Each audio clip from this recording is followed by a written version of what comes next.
I'm a dreamer, I'm a rolling stone, holding on to nothing, and I won't let go. Hear a calling from across the way, a voice is soothing, but the words just slip away. But I'll be on my way, rolling on, singing along to another traveling song.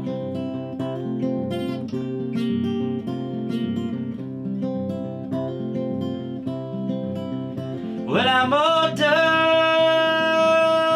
than I was yesterday, younger than the thoughts in tomorrow's head. Maybe I just want a wife, maybe I want a family. The purest things in this world, no diamonds or gold could ever compete. But I'll be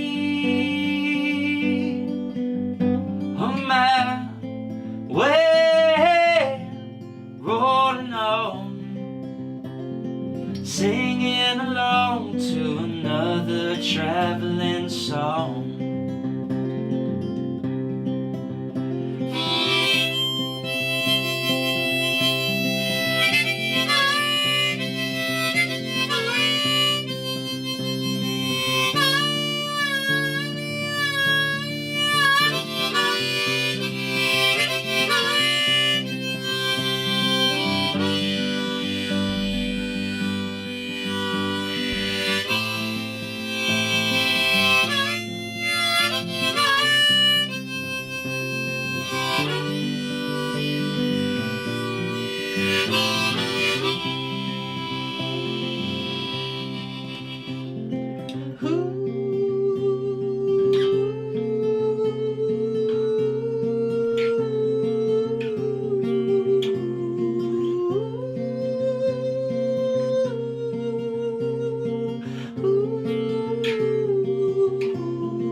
All right, and that was Alex. Lipinski playing Travelling Song. That sounded lovely, man. Thanks a lot. Thank you very much for playing Livewired. How did you find it? Was it what you were expecting? It was great. I wasn't expecting that many people for the first night, so it was a nice surprise. I don't think anyone was expecting that number of people. I had to spend a lot of money to get the number of people to the set sounded killer. Thanks a lot. There's something about stone floors and wooden walls and that kind of thing. So let's talk a bit about songwriting, because that's a killer song. How do you do it? What comes first? Is it lyrics? Is it an idea? Is it like... Generally, more often than not, it will be I'll just be playing around on either guitar or piano, and generally the melody or the chords will come first, and I'll get something I like, and the melody will generally come quite quickly, and then the lyrics will come after 80% of the time. Or I might be walking down the street and I'll hear something like a phrase that I'll just note down on my phone, but more often than not, the music and the melody comes first. And is it like, are the lyrics like pulling teeth? Is it like, or is it sometimes quite immediate and you're just finishing up? I'd say 50-50. Like a lot of the time, the lyrics come. Like, I get certain phrases or certain things, or I'll literally record into my phone or on GarageBand or whatever, like just singing nonsense, but with like vowels or certain sounds that I think are good, and then I'll come back to it, and generally I'll have like a line that I'm not happy with. The rest of the song's taken care of itself, and it'll be like even just a one phrase or one sentence or one word that I think's a bit weak, and it'll do my head in for ages, and then I'll come back to it. Mental. Yeah. and I'll come back to it and I'll be like, yeah, finally. Because you got this killer record that you've recorded with Anton Newcomb, which is punchy. In Berlin, Brian Jonestown Massacre. Yeah. And it sounds really united. So, like, is it something that you put together as in batches? Did you think of it as a record? Was it a collection of songs that you were like, once you had enough of them, you were like, fuck, I've got something here, this is really good? Or was it something that was conceived as a record?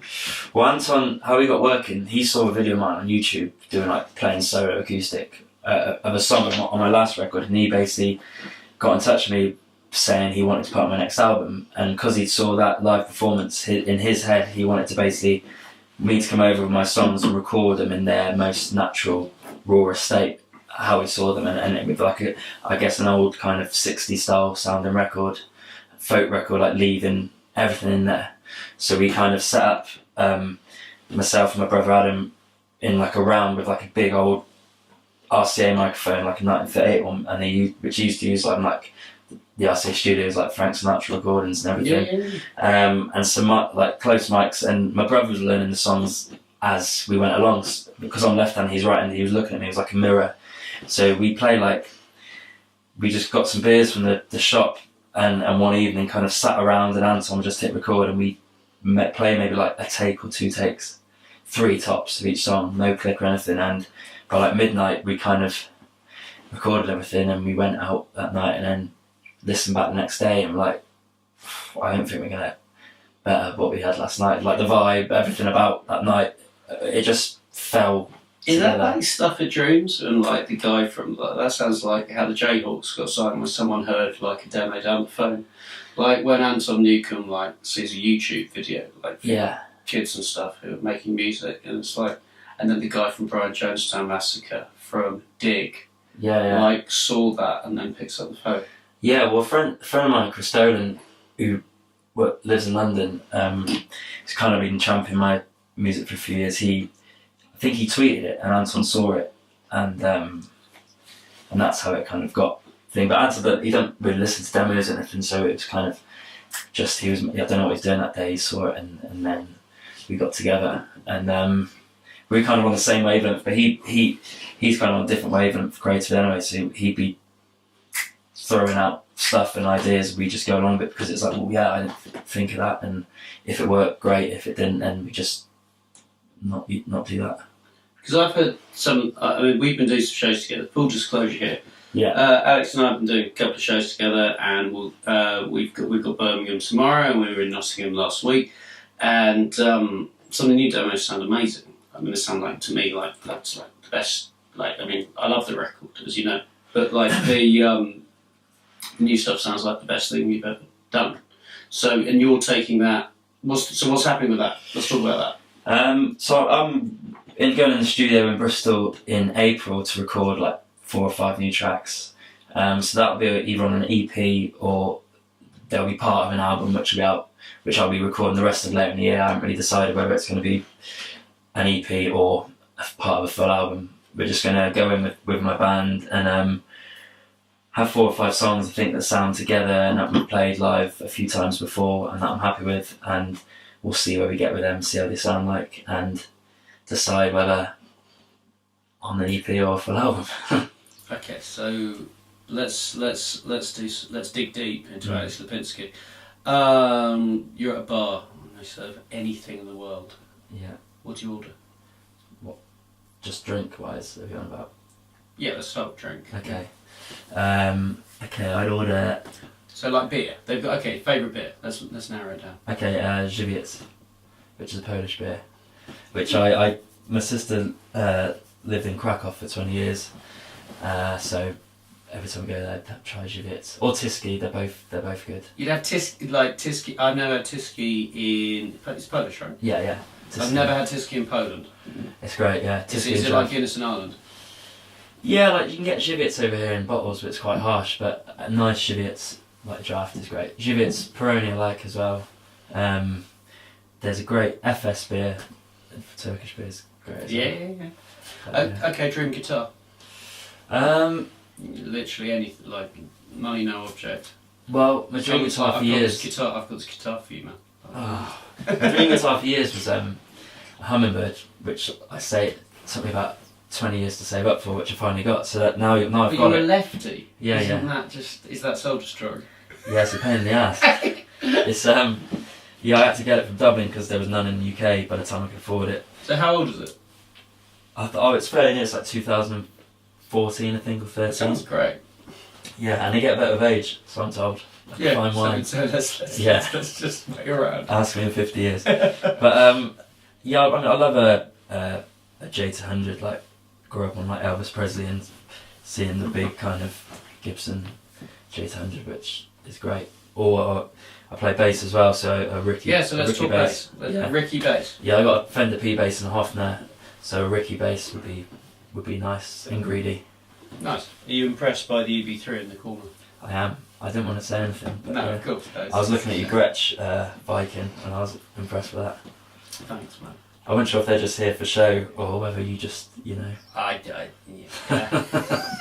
Oh, They're did always there for you show. see that Gretsch? Oh, I didn't mention the Gretsch. I didn't bring up the Gretsch. Oh, alright. But the radio show is like, it's a podcast, isn't it? Yeah. So if you could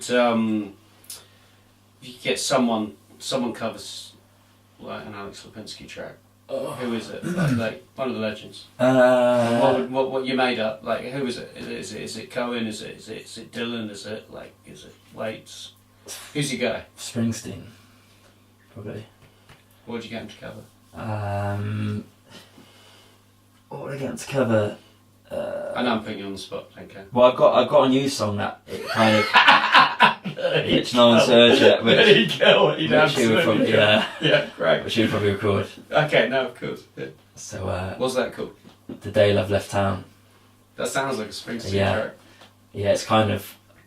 I try and work it in a way that it's not directly, oh, this is Springsteen. But if he obviously sang it, like, yeah, this is Springsteen. Okay, final question. Just because it's frivolous and we can pull in all the kind of women's mag kind of readers. Who's the biggest celebrity that you admit to having met?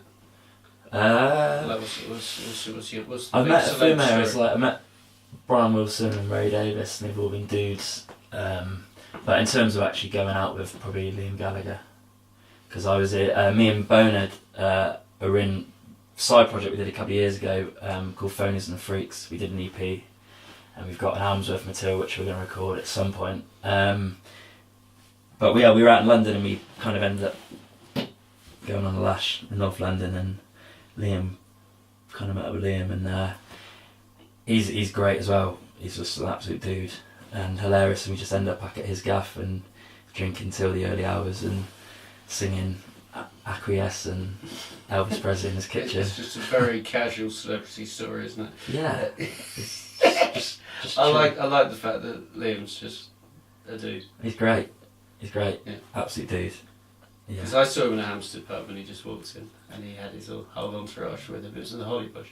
Oh, yeah. And he was absolutely, he's just like total gent. Yeah, absolute gent. Well, that's been Mr. Alex Lipinski. Please can you come back to Livewired and kill it again? Yeah, I would do. Totally. This man absolutely tore up tonight, and thank you so much for doing it. And we're going to be playing a load of shows, and we're playing Bath, aren't we? We're playing the Chapel Arts Centre together. Friday the 14th of June. Thank you. I'm glad that you Not the 16th. You are the human. Shut up.